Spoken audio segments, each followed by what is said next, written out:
מתכבד להזמין את נעמי עיני, דוקטור נעמי עיני. כי מה? עוד לא, בסדר, עוד מעט, זה בסדר.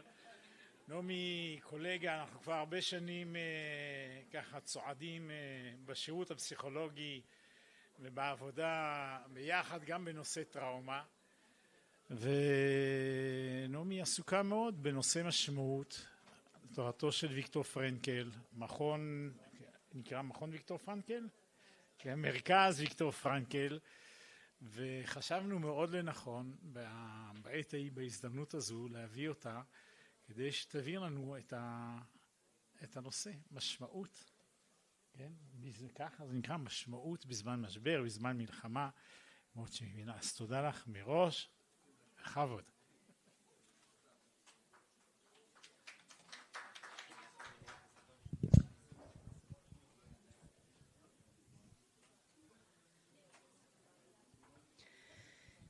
טוב, אז שלום לכולם. באמת מרגש להיות במעמד כזה, הרבה אנשים שהגיעו ובאים לשמוע וללמוד ולהשתלם ולהשתכלל. לי קוראים נעמי יפה עיני. יפה זה שם משפחה שלי מבית הוריי, שני הוריי אינם בחיים. אבא שלי היה פרופסור אליעזר יפה, ממקימי הבית ספר לעבודה סוציאלית באוניברסיטה העברית, והמייסד של האגודה הישראלית להלוואות ללא ריבית, שהיום היא עוגן, קבוצת עוגן. ואימא שלי, רבקה, זיכרונה לברכה, הייתה גם אחות וגם עובדת סוציאלית. אז אנחנו 4 ילדים במשפחת יפה, אף אחד לא התרחק מדי מהעץ. יש לי אח שהוא עובד סוציאלי, מנהל מחלקת מתנדבים בעיריית תל אביב, אחות רופאה ואחות תאומה שגם היא פסיכולוגית, והיא פסיכולוגית שיקומית, ואני הגרסה החינוכית.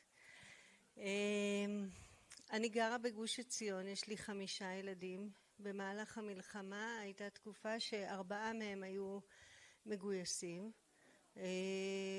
כן, אחת נזכרה להיכנס לשירות הצבאי תוך כדי המלחמה, ודווקא היא הייתה מאוד בסיכון עם יישובים שלא פונו כמורה חיילת. ובאמת המלחמה תפסה אותי גם בתפקיד האחרון הציבורי שלי. עד לפני כ4 חודשים אני הייתי פסיכולוגית כ8 שנים בעיר שדרות. אני ניהלתי את השירות הפסיכולוגי של גוש עציון 13 שנה, ואחרי זה יצאתי ללמוד בבית ספר מנדל למנהיגות חינוכית, וכשחזרתי, אז חזרתי לשדרות כדי להיות שם מדריכה, כי הרגשתי שזאת עיר מעניינת, שיש מה לעשות שם, ושהתושבים הם בהחלט חייבים להיות חסינים, אם הם כל כך הרבה שנים מתמודדים עם טראומה ועם סכנה. אבל השנה האחרונה הייתה אמורה להיות השנה הכי רגועה. העברתי את התפקידים, כבר הייתי רק מדריכה, ואיזה יופי, ולבוא, ואולי יום בשבוע, מין משהו קטן כזה. ואז תפסה אותנו המלחמה, ואני אזכיר קצת את שדרות, ואת מה שאנחנו גם עברנו בשדרות. אבל מה שחשוב לי להביא זה באמת את העולם שהיום אני מאוד מאוד עסוקה בו. למעשה אני נפרדתי, אני חושבת, מכל העבודות והעיסוקים שלי, ואני שמה באמת את כל זמני ומרצי על הקמת ויקטור פרנקל ישראל, שזאת בחיים לא דמיינתי שאני אקים חברה.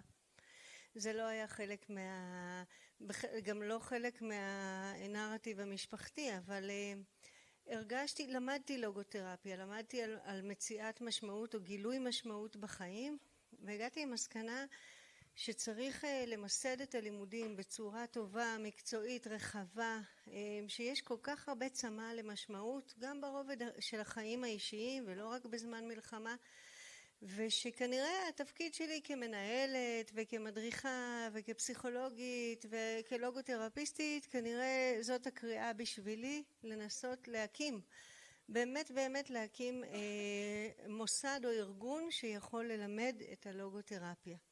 אז אני פה בשליחות הזאת, בהבנה שמדובר במשהו בעיניי פשוט וחכם וטבעי, ותוכלו גם לשאול שאלות. אני אזמין, באמת אני אשאיר לכם זמן או תוכלו לשאול שאלות, כי יש המון דברים לומר על האיש, על ויקטור פרנקל עצמו. אני עוד מעט אציג אותו גם ונראה בסוף סרטון שלו, אבל אני רק אגיד שהוא היה אדם רב פעלים, באמת רב פעלים. לא רק שהוא היה רופא ונוירולוג, ותכף נשמע, הוא גם היה מטפס הרים. יש מסלול על שמו בהרי האלפים. עד גיל 70 הוא טיפס, הוא אהב לטפס על הרים, והוא אפילו הלחין ריקוד ולס. הוא היה עם חוש הומור מדהים ואדם מבריק ועם שיח מאוד מאוד חד וניסוח נהדר. את כל הספרים שלו בעצם הוא היה הולך בחדר ומדבר, ואשתו הייתה מקלידה את הספרים. את האדם מחפש משמעות הוא כתב בכמה ימים, וזה הספר הכי מפורסם, למרות שיש כ8 ספרים מתורגמים שלו בעברית, ספרים נהדרים. יש לנו באמת מגוון יפה של ספרים. אז אני נמצאת כאן בשביל באמת לדבר על משמעות, קצת על המושג משמעות, מה זה משמעות, קצת על לוגותרפיה, וגם על החלק היישומי שאפשר לקחת ולעשות איתו דברים. ואני גם אגיד, באמת אנחנו פתוחים לכל מי שרוצה ללמוד את הגישה, להכיר אותה ולהיעזר בה, וגם או להזמין באמת סדנאות, מפגשים, מה שאתם תרצו. אוקיי. אז בחרתי לקרוא להרצאה הזאת מציאת משמעות בזמן מלחמה. אנחנו תכף נראה שמשמעות זה דבר שצריך בעצם לגלות ולא למצוא. אוקיי? משמעות קיימת בנו, והמלחמה דווקא היא אירוע שמזמין חיפוש וגילוי של משמעות, שלפעמים זה אתגר יותר קל מאשר חיי השגרה, אבל נתייחס לדברים.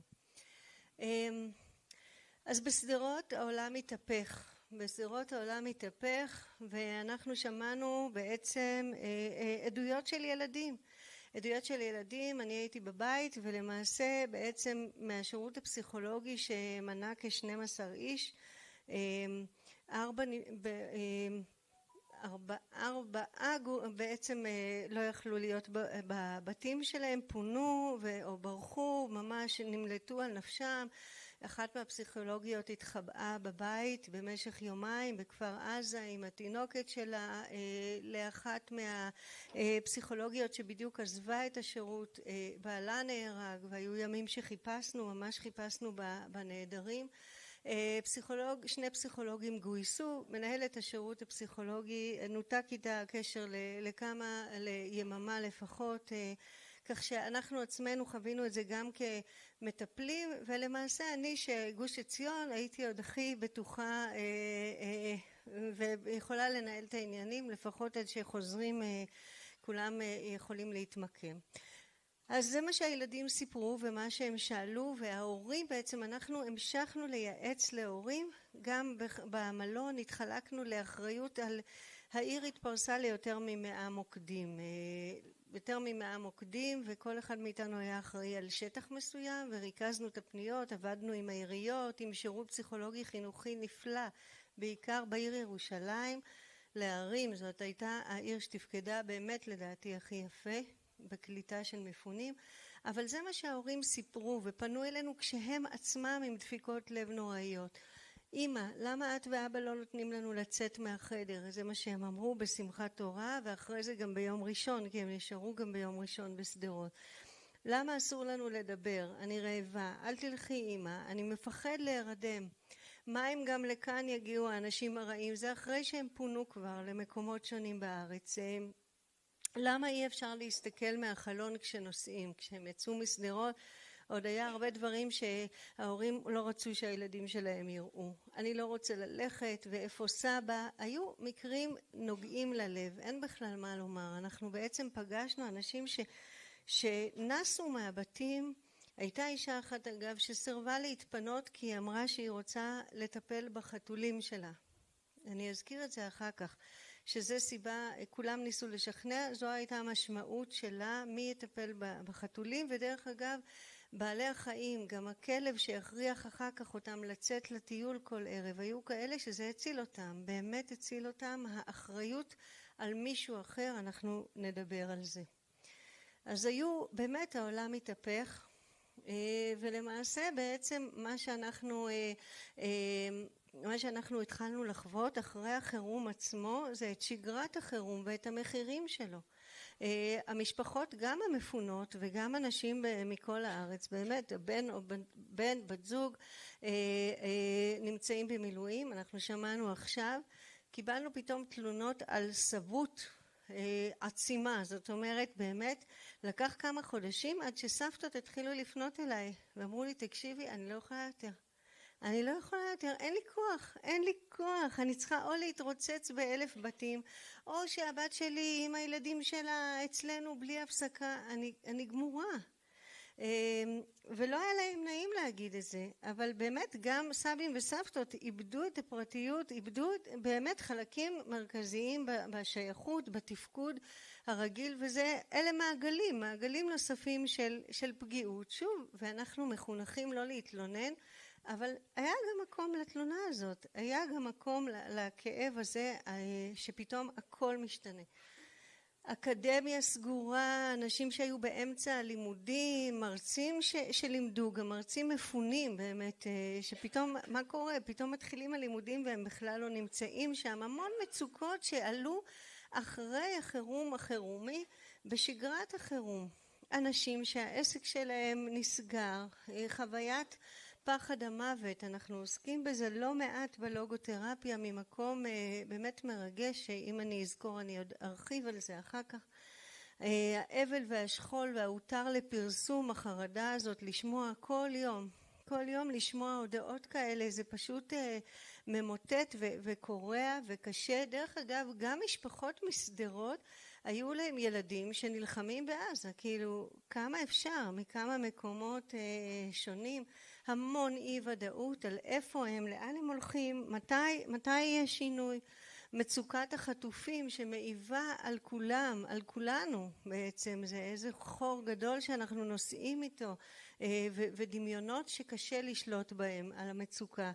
ובאמת היה משבר רעיוני על דברים שאנשים האמינו בהם, משבר מדיני, חברתי, אידיאולוגי, ובעיקר משבר אמון. זאת אומרת, על מי לסמוך? וכשאנחנו שמענו קודם באמת גם את משפחת זרביב, בסופו של דבר המסר גם של הלוגותרפיה זה אם אין אני לי מי לי. זאת אומרת, כל השלבים של המשנה הזאת, זאת אומרת, זה מתחיל באם אין אני לי מי לי. אני לא יכולה לבנות על אף אחד, אני לא יכולה לבנות שאף אחד יעזור לי, יהיה קשוב אליי, ייתן לי את מה שאני צריכה. בסופו של דבר המבט הראשון זה שאני צריכה לעזור לעצמי, אבל אחר כך כמובן בדיוק כל חלקי המשנה מצטרפים, וויקטור פרנקל ציטט הרבה את המשנה הזאת ממסכת אבות, גם וכשאני לעצמי מה אני. אנחנו לא יכולים להתמקד בעזרה רק לעצמנו, כל דבר שנעשה וחלק גדול מהמשמעות זה לעשות עבור אדם אחר. וכמובן המהלך השלישי, אם לא עכשיו ומתי. תכף תשמעו עד כמה הלוגותרפיה היא גישה מעשית. היא אומרת עכשיו לפעול. לא מספיק לשמוע משהו וללכת הביתה ולהגיד היה רעיון יפה. הלוגותרפיה תכוון אותנו לפעול ולעשות. אז כל הדברים האלה אנחנו פגשנו את החירום, ואנחנו פוגשים עד היום את השגרה כפסיכולוגים חינוכיים, וגם כמי שבא ללמוד ולדבר על משמעות. כשלמעשה אפשר לתרגם את זה, אני מניחה שאתם מכירים את זה, לפני המון שנים בזמן האינתיפאדה, כשניהלתי את השירות הפסיכולוגי בגוש עציון, הגיע אלינו מולי להד, פרופסור מולי להד. איזה בן אדם, זהב טהור, באמת ממש מקסים. הוא לימד אותנו הרבה, הוא פיתח את המרכז בקריית שמונה, ומרכז שעוסק בחוסן בעצם, והוא בעצם לימד אותנו מודלים כמו Basic PH או גשר מאחד בעברית, וכל מיני דברים שמהם התפתחו בימים האלה, בשנים האלה, מודל מעשה ומודלים אחרים שאתם בטח מכירים. אבל באמת כבר אז מולי דיבר על שבירת רציפויות, זאת אומרת, אנחנו מסתובבים בעולם עם חוויה של רצף. אנחנו זקוקים לחוויית הרצף, כיצורים תבניתיים, כיצורים שרוצים להבין את העולם, אנחנו חושבים בתבניות. ויש המון רצפים שמחזיקים אותנו, אני נותנת לדוגמה 3, יש יותר, אבל למשל רציפות קוגניטיבית. אני יודעת מי אני מכירה את עצמי, אני מכירה את עצמי בשם שלי, בהתנהגות שלי, בתגובות שלי למצבים כאלה ואחרים. אני גם מכירה את המציאות, אני מניחה שגם מחר תזרח השמש, שאני אלך לאותו מקום עבודה או אעשה את העיסוקים האלה ואחרים. ובזמן משבר הרציפות הקוגניטיבית יכולה להתערער.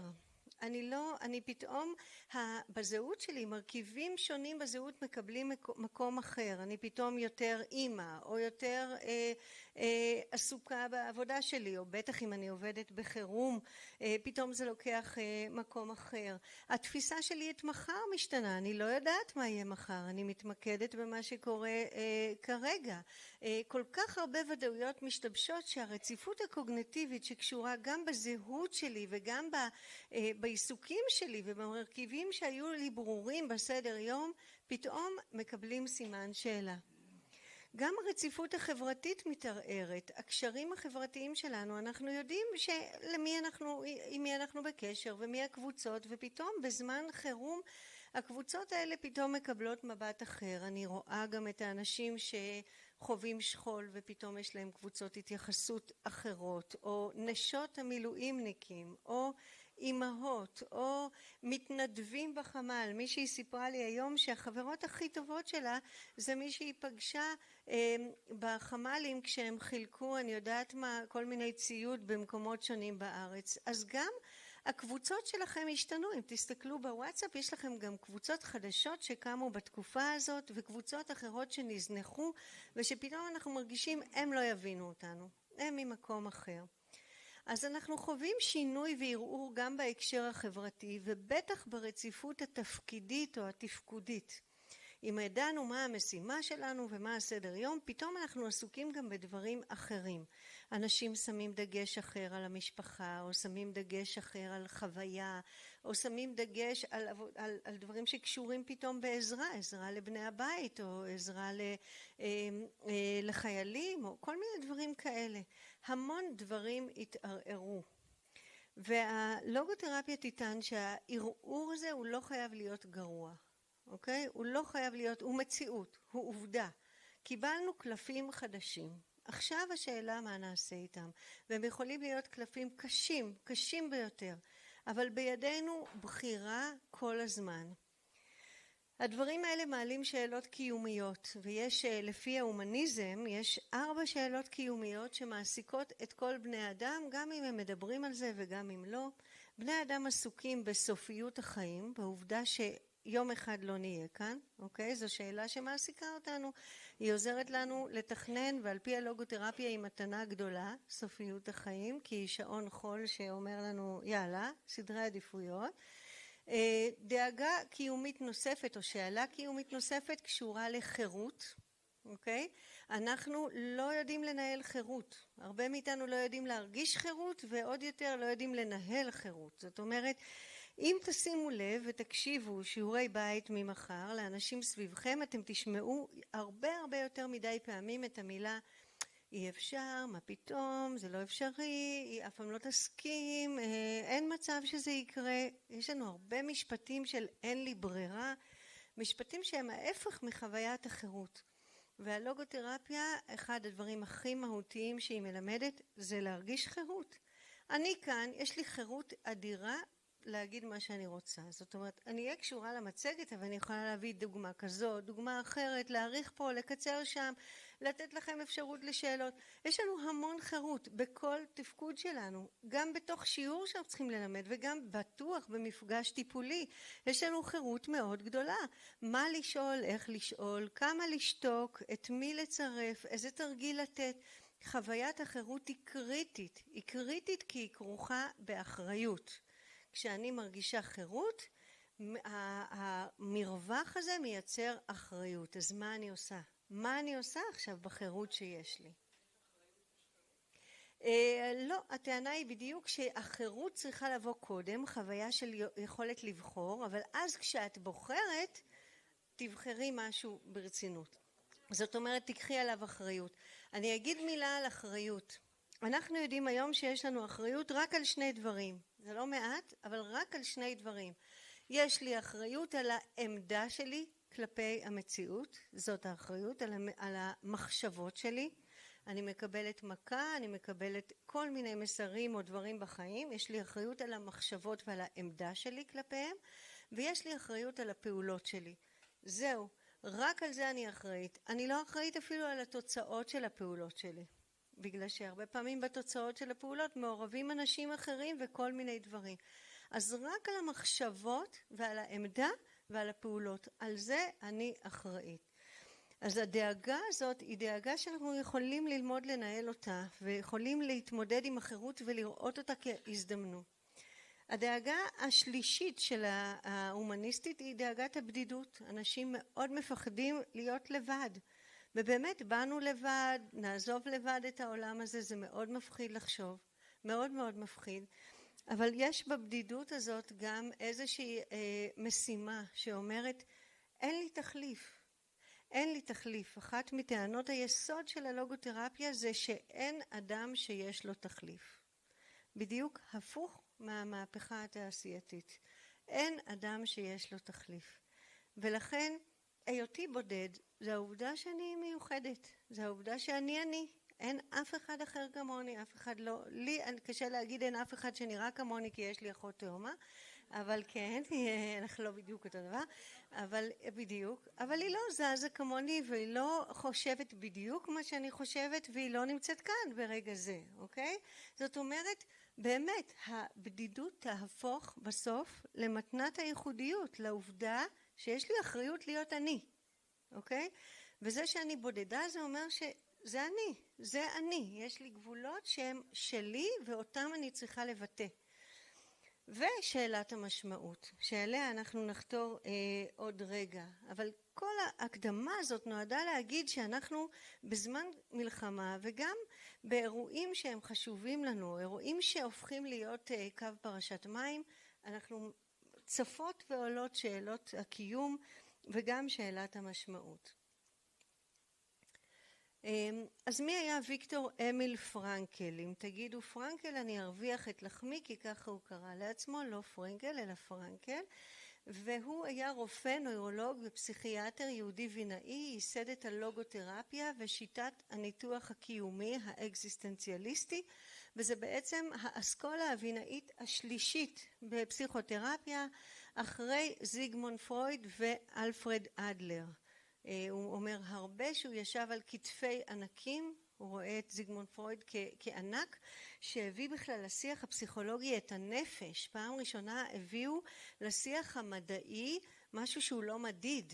אי אפשר למדוד סופר אגו ואגו, לשקול אותם או להחזיק את המודע או הלא מודע או כל הדברים האלה. הוא פרץ דרך כשהוא הסביר שהאישיות שלנו הנגלית היא לא כל הסיפור. אני מספרת הרבה פעמים שלפרויד היה זיכרון צילומי מופלא, והוא זכר את ויקטור פרנקל, הוא זכר את הכתובת של הבית שלו מהכתובת על מעטפה שפרנקל שלח לו בגיל 20 ומשהו מאמר לפרסום אצלו. הוא היה באמת אדם מיוחד, ואלפרד אדלר, פרנקל ואדלר עבדו הרבה ביחד, הם היו באותה קבוצה עד שהם התכסחו ורבו, ובאמת ריב מאוד מאוד מאוד עצוב שהביא אותם ממש לא לדבר אחד עם השני. יש ביניהם המון דמיון, המון דברים דומים. אני עכשיו לומדת באדיקות את אדלר כדי לדעת את ההבדלים ולא לייחס אחד לאחד את מה שהוא לקח מהאחר. אז המון דמיון, המון מושגים, ואנחנו מלמדים לפעמים את ההבדלים. אני רק אגיד הבדל אחד דרמטי, שאצל אדלר הזיקה של האדם לחברה היא קריטית בזהות שלו, הרצון להשתייך, הרצון להיות מועיל וחלק מהחברה. אצל ויקטור פרנקל יש גם את האפשרות לאדם להתמודד עם עצמו לבד. זאת אומרת, וגם אצל ויקטור פרנקל יש מיקוד אז גם בסבל. זאת אומרת, הוא רואה בכל מה שאנחנו קוראים להם סימפטומים או בעיות, בחרדה, באשמה, בבושה, בכל אלה הוא רואה מקפצה אפשרית למשמעות, וזה מאוד ייחודי. המון המון אופטימיות, זה הגישה הכי אופטימית שיכולה להיות,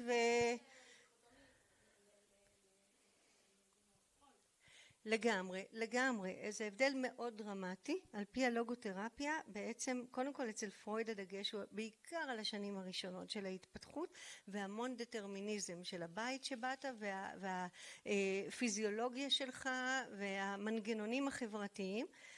פרנקל מדבר על הרוח האנושית, שתכף אני אדגיש שהיא המקום החופשי הבריא באישיות שלנו, והוא מדבר על משהו שנקרא מתח נואטי או מתח רוחני. מתח רוחני זה בעיניי הדבר הכי יפה שיש, זה המתח בין מי שאני עכשיו למה שאני מסוגלת להיות. והוא אומר, לא הומואסטזיס שכולם מדברים עליו, אנחנו לא חותרים לרוגע, לא להרמוניה, אנחנו חיים במתח נהדר, שהוא מתח רוחני בין מי שאני למה שאני יכולה עוד להיות ולהשיג. וזה נכון גם כל יום בשעה, עוד שעה אתם תהיו מישהו אחר. איזה כיף לדעת שיש עוד דברים שאנחנו עוד רגע יכולים להשיג ולהיות ולהשתפר. אבל זה באמת הבדל עצום מבחינת האופטימיות. תכף אני אראה שהלוגותרפיה גם מתמקדת בעתיד, ולא בהכרח בעבר. אז שלושת עמודי הלוגותרפיה או הנחות היסוד של הגישה, זה קודם כל שהאדם הוא יצור מחפש משמעות. הוא לא מחפש שייכות ולא ביטחון, אולי כן, אבל זה לא הדבר המרכזי. שהיצור האנושי הוא יצור שרוצה להרגיש משמעות. תכף נראה מה זה משמעות, אבל רוצה להרגיש את הייחודיות שלו, רוצה להרגיש שיש לו מטרה, רוצה להבין את ההיגיון של מציאות חייו, ויש לו אחריות על הקיום שלו. זה החיפוש האנושי, זו ההנחה הראשונה. הדבר השני זה שמשמעות היא קיימת בכל התרחשות. בעובדה שאתם כאן יש משמעות, בעובדה שפספסנו משהו או לא התקבלנו למשהו או הכרנו מישהו או לא הכרנו מישהו, לכל דבר יש משמעות. זה תלוי במידת הקשיבות שלנו לאירועים בחיים, אבל לכל דבר יש משמעות. השאלה היא אם היא קריאה עבורנו, אם אנחנו פתוחים להקשיב למשמעות או להקשיב לקריאה של הרגע. זאת הטענה. הטענה היא באמת שלא צריך לחפש משמעות ואני לא יודעת איפה בלעשות דברים דרמטיים, אלא פשוט להיות, תכף נראה, להיות בעולם, להיות נוכח, והמשמעות מתגלה. המשמעות זה הערכים שאני יכולה ליישם ונמצאים בכל הזדמנות. בכל הזדמנות אני יכולה ליישם ערכים שחשובים לי. והדבר השלישי שהזכרתי כבר זה חופש הבחירה, ובעיניי זה שיעור עצום. לאדם תמיד יש חופש לבחור, אם לא את גורלו אז את עמדתו כלפיו. ואנחנו ראינו עכשיו בזמן המלחמה את ההבדל, ראינו שהיו גם הרבה מורות וגננות למשל שבחרו לעבוד, מצבם הנפשי חד משמעית יותר טוב. מורות מפונות שבחרו לעבוד ממורות שבחרו שלא לעבוד, מצבם הנפשי יותר טוב, הם בחרו לתת, לעשות, להיות פעילות. ילדים שקיבלו תפקיד, אני פגשתי, זה היה באמת הזוי, פגשנו ילדים בזום בכל מקום אפשרי, אני רואה שתי בנות עם פיג'מה קופצות על המיטה, צוחקות וקטעים, והם אומרים היי, רואה אותי, כל מיני מפגשים שהם בדיוק הפוך ממה או בוא נגיד ניגוד חריף לעבודה פסיכולוגית רגילה, כבר התרגלנו לכל דבר, ואז הן אומרות כן, אמא נתנה לנו תפקיד. דיברנו עם ההורים על החשיבות של לתת לילדים תפקיד גם בבית מלון. אז אחת אומרת לי כן, התפקיד שלי זה לשמור את הפנקייק לאח שלי בבוקר, זה התפקיד שלי, אני רצה ואני שומרת שיהיה לו. זאת אומרת, החבר'ה שקיבלו משימה, גם אצלנו, גם בגוש עציון, בהזקה שהיה, מיד לקחתי ילדים צעירים ואמרתי להם, בואו נכין את המקלט, כשהבנו שיהיו כמה הזקות, בואו נכין, איזה תפקוד מטורף, איזה יופי, הם כבר עמדו, נתתי להם וסטים, אני גם בצחי, ואז הם מפנים את האנשים לכאן, תבואו לכאן, תשבו כאן, הזיזו בכוחות אדירים את השולחן פינג פונג ועוד כל מיני דברים שהיו שם, לתת תפקיד, לתת משימה. הרגע הזה באמת זה, האדם יכול לבחור, ונקיטת עמדה או עמדה פעילה זה ממש מציל אותנו, ממש ממש מציל אותנו. כל מצב הוא בבחינת קול קורא, תחילה להאזין ואחר כך לענות. זאת אחת הטענות של פרנקל. כל מצב הוא קריאה עבורנו, אבל הקריאות הן לפעמים שונות. זאת אומרת, בוא נגיד ככה, אם אני אראה מכשיר חשמלי מקולקל, זה לא קריאה עבורי, אלא אם זה מצגת שאני צריכה להעביר. זה לא קריאה עבורי. גם אם אני אראה איזה, אני לא יודעת מה, כל מיני דברים הם לא קריאה, ולאנשים אחרים הם ממש קריאה. הם יבואו, זה אומר להם שהם צריכים לעשות עם זה משהו. אנחנו מאוד שונים בקריאות, אבל הן קיימות. כל הזמן הקריאות קיימות, והשאלה אם אנחנו באמת שמים לב אליהם ונענים אליהם. ויש קריאות כאלה שהן נורא כלליות. תעשו כך וכך. כדאי להקשיב לקריאה שלי, למה מדויק לי, כדי שאני אהיה רתומה למה שאני עושה. אז היו אנשים שהמלחמה קראה להם להתנדב, והיו כאלה שהיא קראה להם להיות יותר בבית, והיו כאלה שהיא קראה להם לשמור ולהחזיק את השגרה. אלה קריאות, כל אחד פירש את זה אחרת. אחד המשפטים שוויקטור פרנקל ציטט המון, זה מי שיש לו איזה למה או למה שלמענו יחיה, יוכל לשאת כמעט כל איך. זה ניטשה אמר, זה משפט שהוא כל כך הגיוני, הוא כל כך הגיוני. אנחנו צריכים סיבה טובה ואז נתמודד. אף הר לא יעצור אותנו, אוקיי? אף הר לא יעצור אותנו בהגשמה של משהו שנראה לנו קריטי לעשות. ראינו הורים שמגינים על הילדים בחירוף נפש, ראינו אנשים שמחרפים את נפשם בשביל אנשים אחרים, ובכלל בחיים שלנו, אם יש לנו סיבה טובה, אנחנו אריות, אי אפשר לעצור אותנו, רק צריך לגלות את הלמה הזה או את הלמה שגורם לנו לעשות את הדברים. אז הנה החידוש הגדול של הלוגותרפיה, וזה הרוח. הלוגותרפיה הוסיפה למודל האדם את מרכיב הרוח, וזה לא היה פשוט לקבל בחוגים הפסיכולוגיים. מה פתאום לדבר על רוח? כבר התרגלנו לנפש, מה מגזימים עכשיו? והרוח לפי הלוגותרפיה היא המקור שבגללו אנחנו קמים בבוקר, אוקיי? אנחנו קמים בבוקר כדי לממש ערכים. אנחנו קמים בבוקר כדי למצות את מי שאנחנו. ברוח טמונים הערכים שלנו, הרצון למשמעות, חוש ההומור, אומץ הלב, כל מה שמביא אותנו לקום לפעולה ולהתאמץ טמון ברוח. בנפש, לפי הלוגותרפיה, יש את הצרכים, יושבת היטב הפירמידה של מאסלו בנפש, אוקיי? אבל ברוח זה כבר מימוש למען האחר, וזה איזשהו מימוש בחוויה הזאת שיש משימה שמחכה רק לי. משם הרוח מניעה אותנו, מהייחודיות שלנו.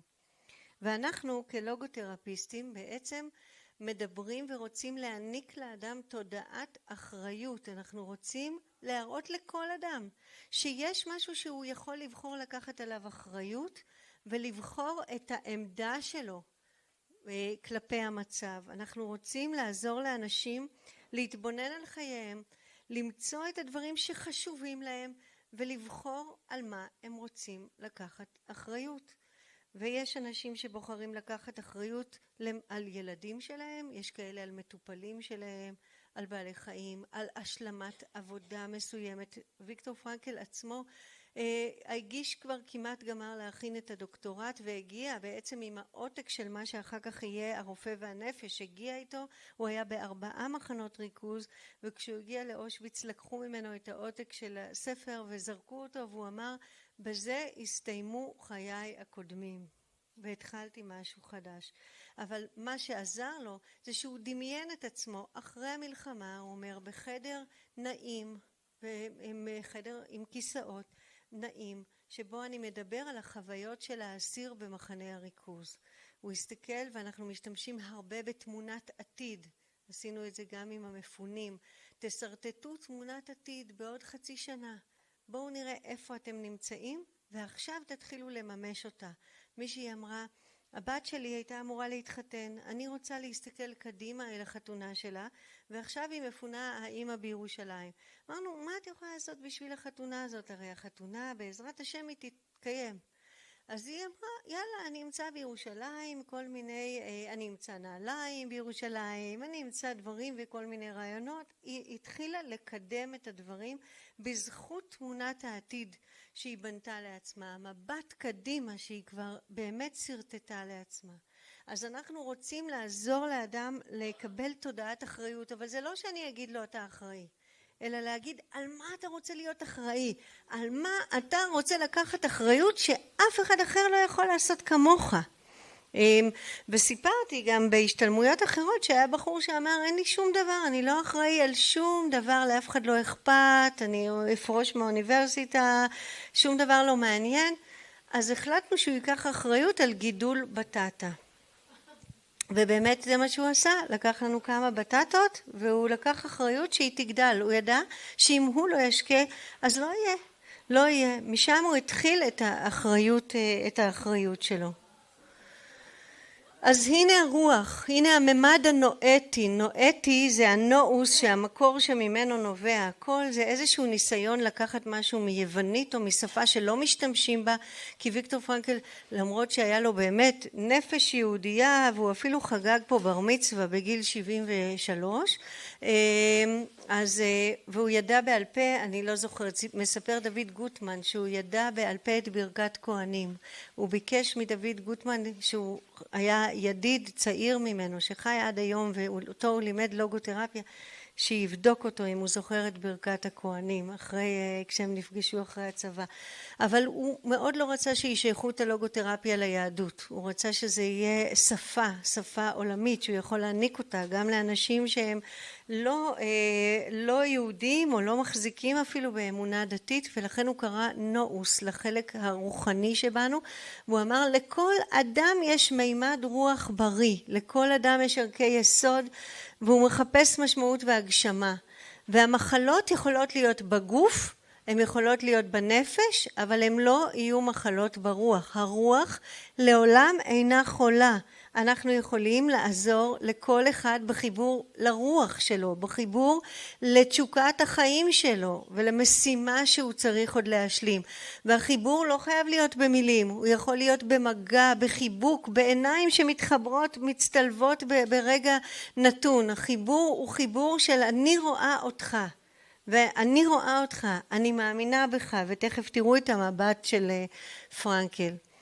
אחת החוויות הקשות שכולנו חווים, הלוגותרפיה לא מתחמקת מלומר שכל אדם יכול לחוות בחייו, גם לפעמים יותר מפעם אחת, חוויה של ריק קיומי, של באמת חוסר משמעות. בשביל מה? בשביל מה כל הדבר הזה? מה זה החיים האלה? כשהבת שלי אומרת, אמא, אין לי כוח יותר לחיים, היא מיד רואה את המבט שלי ואומרת, לא, זה לא אובדני, אמא. כבר נזהרת, אבל זה יוצא לנו, החוויה הזאת של מה עכשיו ולמה, ולאן זה מוביל. חוויות של היעדר העצמי, שאני חי את כל מה שרוצים ממני, מצפים ממני, ואני לא אותנטית לעצמי. אובדן הרצון, שיעמום. דרך אגב, הריק הקיומי גם היה אצל סבים וסבתות שאמרו לי, אני לא רוצה רק לטפל כל הזמן. אמרה לי סבתא אחת, אני באמצע הדוקטורט שלי. הזדהיתי איתה. אני באמצע הדוקטורט שלי, עכשיו הכל נפסק, אני עכשיו כל היום רצה ומבשלת ועוזרת והכל. או היא אומרת, אני צריכה חופש. תגידי לבת שלי שאני חייבת לצאת עכשיו. אני כבר לא יכולה לשמוע את כל הדברים, אני לא יכולה לדאוג. אני רוצה גם לצאת לבית קפה עם החברה שלי. כל הדברים האלה, זה גם היה חוויה של היעדר העצמי. שאני רק אימא, או רק סבתא, וחלקים אחרים פתאום נדחקו לצד, והם לא אנוכיים, הם מי שאנחנו בעצם, אוקיי? אז זאת חוויה שמלווה אותנו, הריק הקיומי, ולפי הלוגותרפיה היא מקפצה. אז כן, בדיוק. קודם כל, אני לא אגיד לה, אז תלכי, אז תעשי, ממש לא. אני אגיד, אוקיי, מה את שואלת אותי? מה את אומרת? כי אני שומעת שיש לך כמה קולות. בואי נקשיב לקולות ותחליטי מה את עושה. אוקיי? באמת, תחליטי מה את עושה. ואנשים הבינו שההחלטה בידם, לא חייבים לעשות, לא צריך, יש לעצמנו גם, שוב, אף אחד, העולם רוצה מאיתנו יותר. בוא נגיד ככה, אם הייתי מתנהלת לפי העולם, לא הייתי עוזבת אף פעם את השירות הציבורי, והייתי גם מאבחנת. די, נמאס, גמרתי, עברתי את השלב הזה, אני רוצה לעשות דברים אחרים. אבל העולם לא ייתן לנו את התשובה, זה יבוא מבפנים, במה אני הכי מדויקת, מה אני אעשה שאחרים לא יעשו כמוני, מה אני אעשה שיהיה מועיל ושאני בלילה אגיד לעצמי, יופי, מימשת משהו מהייעוד שלך. שיעמום הוא גם חלק מהריק הקיומי, שהזמן לא עובר, פשוט לא עובר. ואנחנו לא רואים את הרצון לקום, להתעורר ולקום. אז מה זה הלוגותרפיה? זה בעצם מיקוד בטיפוח הגרעין הבריא באדם, ממש להסתכל על הגרעין הבריא, המתפקד, לא לדבר על הפתולוגיה בהכרח ועל הקושי. אני אהיה אמפתית, אני אקשיב לקושי של אנשים, אבל אני רוצה לשמוע ולהגיד, ואיך התעוררת, ומה בכל זאת נתן לך את הכוח, או נתן לך את הכוח לקום בבוקר, ומה הביא אותך להסתכן בשביל אחרים, ומה עשית ברגעי הבדידות, או ברגעים שאתה לא היית באמת, לא היה ברור לך לאן הדברים מתקדמים. ולאן אתה רוצה להגיע, זאת אומרת שוב, זה אדם מאין באת ולאן אתה הולך, וגם באמת לפני מי אתה נותן דין וחשבון, לא לפני הקהילה. אוקיי? בוא נתמקד, יש פה אחד שאנחנו צריכים לתת לו דין וחשבון, והדין וחשבון יהיה קשור במידת היותי, מבטא במקסימום את התפקיד שלי, את המשימה שלי בעולם. אז המבט הוא לא אחורה, הוא להווה, לקלפים שיש לי פה ובעתיד, במי עוד אני יכולה להיות. ההתערבות הלוגותרפית שמה לעצמה לקדם גילוי משמעות בחיים. חשוב לי להגיד, לא משמעות החיים. אין לנו שום יכולת לענות על השאלה למה אנחנו כאן. אין לי מושג. אבל אנחנו כן יכולים לגלות משמעות ביום-יום. אז מה היום הזה בשבילי? זה לא רק יום רביעי, אוקיי? מה היום הזה אני הולכת לעשות, לשנות, לקדם, ליישם? משמעות בחיים ולא משמעות החיים. הלוגותרפיה מקדמת חיים של חירות, כמו שאמרתי, חוויה גדולה שלא הכל מכתיבים לי, שיש לי מרחב, יש לי מרחב. בנפש יש לי מרחב לחשוב, להגיב, יש לי חיים של בחירה, אני יכולה לבחור המון, הרבה יותר ממה שחשבתי, ויש לי אחריות שלי, ולא רק מה שהטילו עליי. וגם מיצוי האנושיות. על פי הלוגותרפיה, להיות אנושי זה להיות ער לשלושת המרכיבים שלנו. להיות ערה לגוף שלי, בהחלט. הלוגותרפיה תגיד, אין שום סיבה לסבול. אוקיי? אם יש מחלה, אם יש כאב, צריך לטפל בו. קודם כל הוא היה נוירולוג, הוא היה רופא. קודם כל לטפל בסימפטומים של הגוף. אבל האנושיות היא גם הנפש. מהם הצרכים שלי? למה אני זקוקה? אם אני זקוקה עכשיו להגנה, לביטחון, לשייכות, למימוש, להערכה, להסתכל על הצרכים, והאנושיות היא הקשבה לרוח. מה חשוב לי באמת? באמת מה חשוב לי, ואם תסתכלו על מה חשוב לכם באמת, זה לא יהיה המון דברים. זה לא יהיה המון דברים, נוכל להשיל מעצמנו מלא מהתפקודים שלנו, במובן הזה שאנחנו נבין, קודם כל נוכל לעשות את אותם תפקודים מעצבנים ממקום אחר, מחובר לערכים שלנו. זאת אומרת, שני אנשים יכולים לקפל כביסה, אחד רואה בזה רק משימה פיזית ומעצבנת, והשני רואה בזה הרמוניה, סדר, רגיעה, רואה בזה מדיטציה, רואה בזה עבודה שאומרת בית, אוקיי? אם אני מתחברת לערכים, אני יכולה לעשות הכל אחרת. אז האנושיות שלנו זה למצות את הגוף, נפש ורוח, אוקיי? כשמישהו יגיד לי, אני עייף, אני מקשיבה ב3 שפות. אני עייף בגוף, אני אשאל גם על שעות שינה ועל דברים כאלה. אני עייף בנפש, זאת אומרת, אני מרגיש משהו בדימוי העצמי שלי, בהסתכלות שלי, הצרכים שלי, משהו תקוע, אבל אולי גם אני עייף ברוח. אולי אני לא מדויק לעצמי, אני לא יודע בדיוק מה אני צריך לעשות בקריאה הפנימית שלי. אני אקשיב לכל טענה כזאת, לעייפות, לחרדה, לאשמה, אני אקשיב בכל הרבדים. אז מיצוי האנושיות של גוף נפש ומוח ומיצוי החיים. הלוגותרפיה תגיד, באמת בגישה, אדם צריך לחיות. יש לך חיים, יש לך חיים. אתה כאן. איך יכול להיות שלא תממש אותם? איך יכול להיות שאתה תוותר על העובדה שאתה כאן, שאתה נושם, שאתה חי, שאתה פעיל? אי אפשר לזרוק את זה לזבל, זו מתנה מטורפת, ועוד להיות חי בתקופה הזאת, שיגעון. אסור לנו לבזבז את המתנה הזאת, אנחנו חייבים לחיות. עכשיו נבין כל אחד לעצמנו מה זה לחיות, אבל אנחנו יודעים מה זה לא לחיות. ואני חושבת שהלוגותרפיה שמה לעצמה תיקון עולם, בגלל שוויקטור פרנקל עצמו כתב ודיבר על מסלו ואמר לא יכול להיות שהפירמידה נגמרת במימוש עצמי. זה תמיד מימוש עצמי לטובת האחר.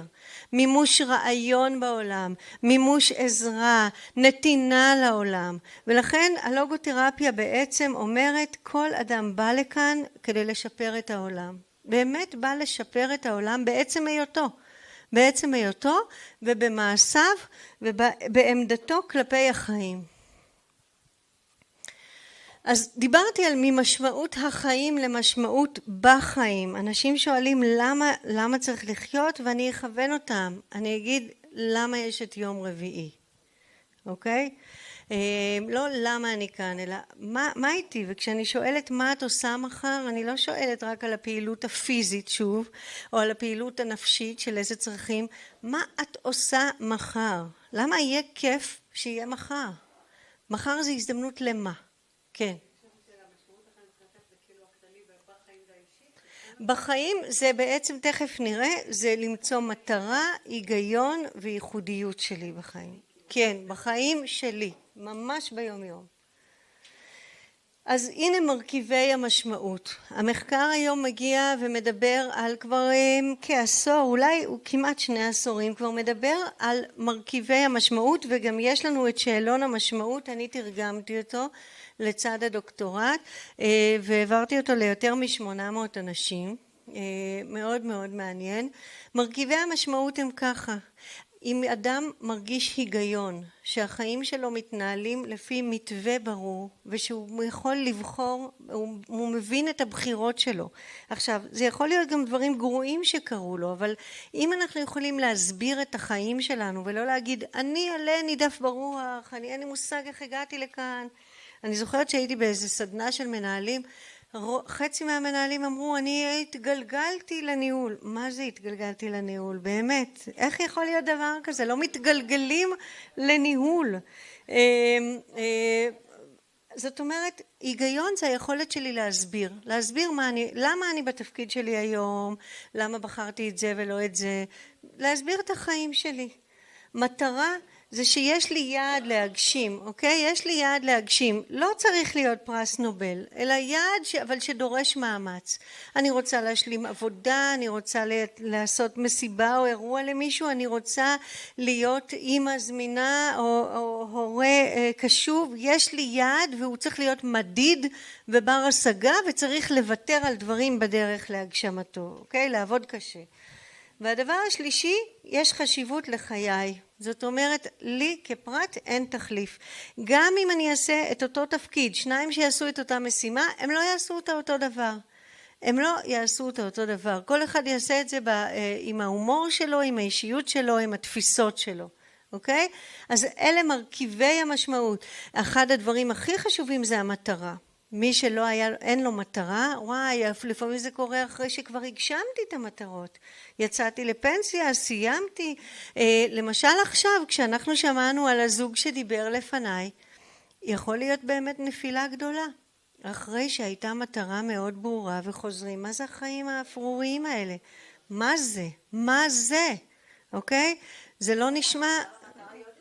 אז היא לא פשוטה בכלל, היא לא פשוטה בכלל. המטרה בצבא, דרך אגב, תרגמתי את השאלון, הבן שלי, לפני שהוא נכנס לעזה, הוא אמר, אמא תביאי לנו את שאלון המשמעות, ואני אומר לך שצריך 2 שאלונים. שאלון אחד לפני שנכנסים לעזה, ואת השני כשנמצאים בעזה. והוא אמר לי, את יודעת כמה הבדלים יהיו? לפני שנכנסים לעזה, הציונים יהיו מעולים, יהיו גבוהים, יש משמעות והכל. הוא אומר, כשנכנסים לשם, וואו, יש צניחה נוראית, כי יש שעות שלא עושים כלום, שמחכים, שעות שפתאום מפחדים, שעות שנמצאים במצב של אי ודאות, ופשוט דברים לא זזים. אז הוא אמר, זה 2 מצבים שונים, הלפני והתוך כדי. כן. מה? ללא ספק, ובאמת יש נפילה, כי חוויית המשמעות הייתה עזה בתוך המציאות של הלחימה. עזה בעזה, כן. כן. אני אשאיר, אני לא יודעת כמה זמן נשאר לי. שעתיים, נהדר. יופי. טוב, נתעלם מהתשובה, אבל ניקח אותה ברצינות. ערכי המשמעות. הנה דרכים למצוא משמעות, באמת הכל על קצה המזלג. דיברנו על מרכיבי המשמעות, ועכשיו אני לרגע אדבר על הדרכים, הוא קורא לזה ערכים למשמעות. קודם כל, הדרך הראשונה זה יצירה. כל נתינה לעולם מעניקה משמעות. זאת אומרת, על ידי נתינה לעולם, אני מייצרת היגיון, יש לי מטרה, ואני ייחודית. אני ממלאה את כל מרכיבי המשמעות בתהליך היצירה. יצירה זה הולדת ילדים, הוראה, כתיבה, יצירה פלסטית, כל דבר, גם בישול ואפייה, זה נתינה לעולם. לקחת את החומרים ולסדר אותם אחרת, ליצור. יצירה נותנת משמעות. וזה לא משנה איזה יצירה. העיקר שזה אני נותנת גם, זה לא יכול להישאר אצלי בגוף. הערך החווייתי, קבלה מהעולם. הלוגותרפיה מדברת על זה שאנחנו לא מספיק יודעים להתחבר להווה. אנחנו היום רצים, הכל מהר, הכל תוך כדי והכל חוויה, זה לחוות את העולם בכל החושים. כשאני אוכלת, אני אוכלת. כשאני מקשיבה, אני מקשיבה. אני לא יודעת אם אתם הכרתם, אדם יקר ונדיר. מה זה? תגמול רגשי. נפלא. זה באמת, זה פשוט להיות נוכח ממש, הבינג והמיינדפולנס. והיכולת הזאת באמת להיות, פשוט להיות באיזה רוגע בקיום. אני לא יודעת אם אתם מכירים דמות מדהימה, חינוכית, שהייתה אחד המנחים שלי בבית ספר מנדל למנהיגות חינוכית, שמעון אדלר. כן? מדהים, פשוט אדם מדהים, הוא היה האדם הכי מקשיב בעולם. הכי מקשיב בעולם. אני הייתי מדברת, והוא היה עוצם את העיניים, בהתחלה חשבתי שהוא ישן.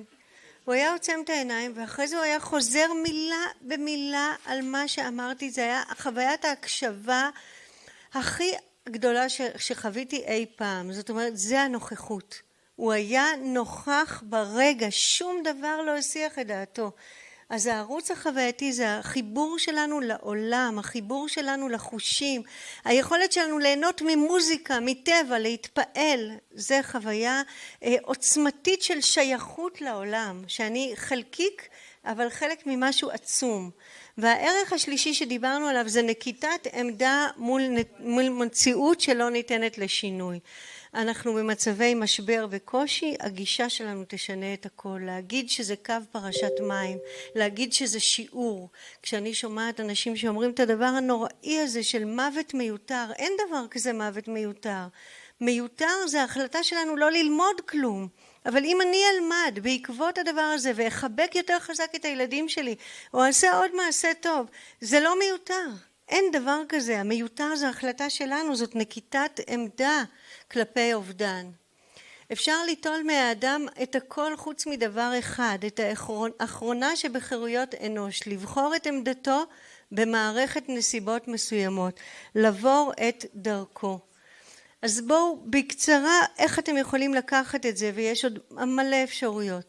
להקנות היגיון למצב ולהתנהגות שלנו, אוקיי? לנרמל גם, להגיד, לא נורמלי, מצב לא נורמלי, אבל להקנות היגיון למה שאני עושה עכשיו, את בוחרת עכשיו, כי זה קשור במציאות הזאת והזאת. להציב מטרות קבוצתיות, אישיות, ברות השגה, לחתור להגשמה, לדעת מה אני רוצה להשיג, מה אני רוצה לעשות. לגבש ייחודיות וחשיבות אישית של כל פרט, גם במשפחה, בכיתה, בקהילה, לזכור את השם, לזכור מה מישהו אמר, מה היא לבשה, איך הוא יושב. היום מישהי סיפרה לי על מישהי שמחזיקה את העט שלה בצורה מסוימת והיא אמרה לה את זה, וזה היה מאוד יפה שהיא שמה לב לדבר הזה, כולם ידעו על מי היא מדברת.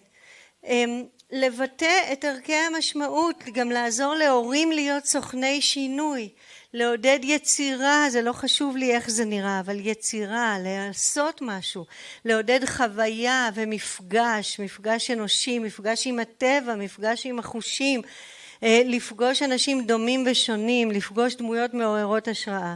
אני כבר מסיימת. אני מסיימת בסרטון, יש עוד מלא דברים להגיד, אבל אני חושבת שאם תיקחו עכשיו את מה שנראה על ויקטור פרנקל, ופה אני צריכה את העזרה הטכנית, איפה יש את הבחור שהיה אחראי על הסרטון, איפה הוא נמצא, יופי נהדר.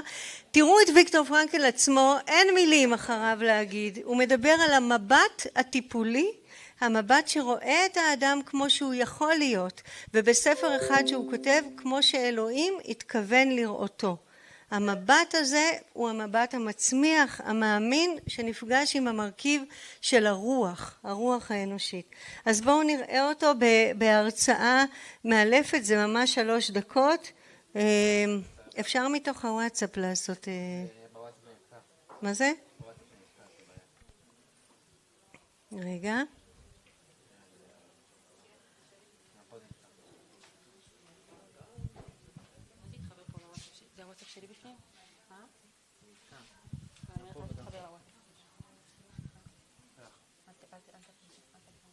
אם יש למישהו שאלה, עוד נספיק שאלה אחרונה, ואז נראה את זה ונסיים. כן.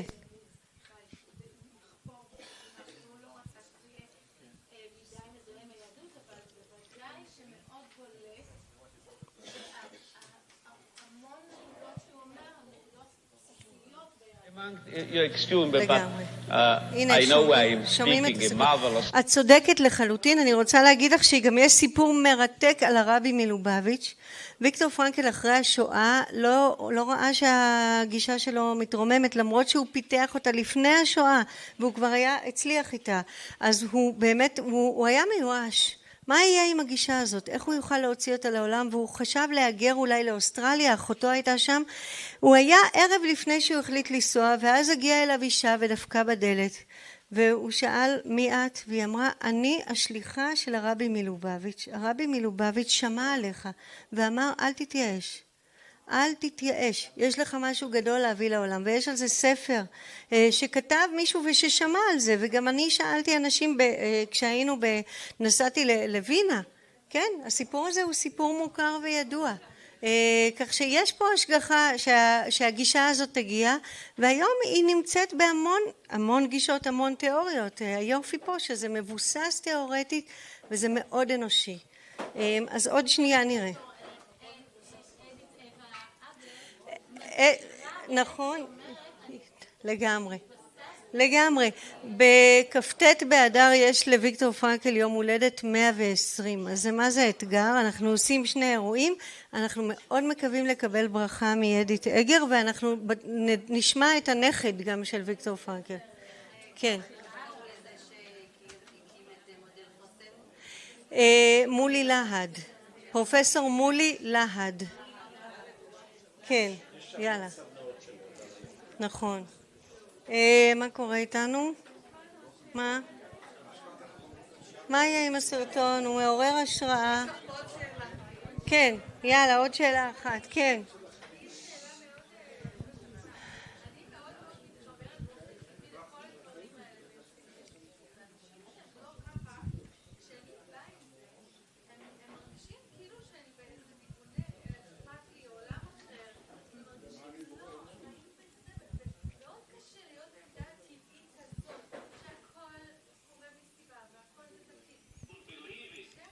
יופי, הנה אנחנו... תראי, רגע, אני רוצה להסכים איתך לגמרי. אני רוצה לומר לך ככה, כשאדם ידבר על הקושי ועל הכאב, אני לפעמים גם מחליטה עם מי לא להתערב. יש אנשים שכל השפה שלהם זה גוף, כואב לי וזה ופה והם עסוקים, זה החיים שלהם. אחרים יגידו, אני נוירוטי, אני חרדתי, אני מאובחן. אני שומעת את שפת הנפש, אני אומרת, לא בא לי. אוקיי? אני אדבר עם אנשים ואגיד, מה אתה יכול לבחור? תסתכל, בסדר, אז אתה עם ההבחנה הזאת. מה ההבחנה הזאת? מה היא אומרת לך לעשות? זאת אומרת, עד כמה זה אתה? לאן זה מוביל אותך? מה הבחירה שלך? האם היא כרטיס כניסה למשהו? אליזבת לוקאס, שהיא תלמידה של ויקטור פרנקל, אומרת, אף פעם אל תשתמשי בגיל ובמחלה שלך כתירוץ. היא ממש ככה אומרת, והיא צעקה על איזו אישה בורגנית, היא אומרת, את עומדת בשדה של פרחים ורואה את הקוצים. היא הייתה חצופה בצורה מדהימה, היא עדיין חיה, היא בת 90 ומשהו, אבל כן, זו בחירה לראות את, אם את תתלונני כל החיים, אין לך סיבה לקחת אחריות, כי כל העולם אחראי. אז אני אטפל בגוף, נפש ורוח, אני אשלח לרופא, אני אשלח לפסיכיאטר, יש אנשים שגם אחרי טיפול תרופתי פתאום פתוחים לדברים האלה, אבל אני אזהר ואקשיב. השפה שאני אדבר זה על מה את לוקחת אחריות. אדם שהתלונן כל החיים זה אדם שתקוע בחוסר ההבנה של הזכות שיש לו, החובה והזכות להיות הוא עצמו. ולא הקורבן של הנסיבות. מקורבן לקברניט. זה הרעיון שאנחנו רוצים להבין. אוקיי? ואמר את זה מישהו בשם גדעון מלול, לוגותרפיסט. עכשיו תשמעו את האיש, איזה יופי, אין מה להגיד.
הסמל שלנו הוא ניצוץ, כמו שאתם רואים.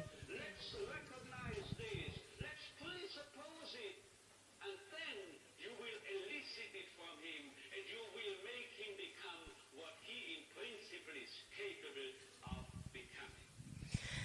תודה רבה על ההזדמנות שנעשה דברים משמעותיים.